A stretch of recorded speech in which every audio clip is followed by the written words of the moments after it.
के बीचे बीचे बीचे बड़ा दर्द करता हमर ढोड़ी के नीचे बड़ा दर्द करता हमर ढोड़ी के नीचे बड़ा दर्द करता हमर ढोड़ी के नीचे।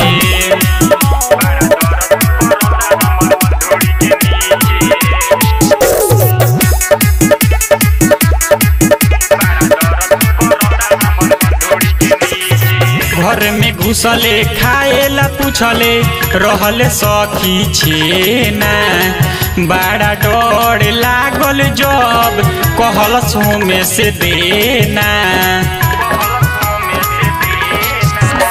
घर में घुसले खाएला पूछले रहले सखी छेना बड़ा डर लागल जब कहल सोमे से देना। सुनते भगनी तो सैया धके घीचे घीचे घीचे बड़ा दर्द करता हमर ढोड़ी के नीचे बड़ा दर्द करता हमर ढोड़ी के नीचे बड़ा दर्द करता हमर ढोड़ी के नीचे।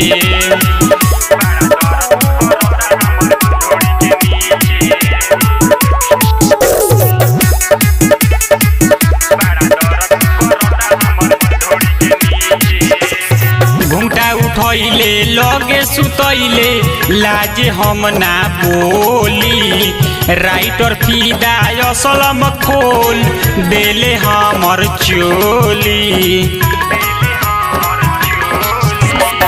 घूंटा उठैले लगे सुतैले लाज कुछ ना बोली राइटर फिदा असलम खोल देले हमर चोली।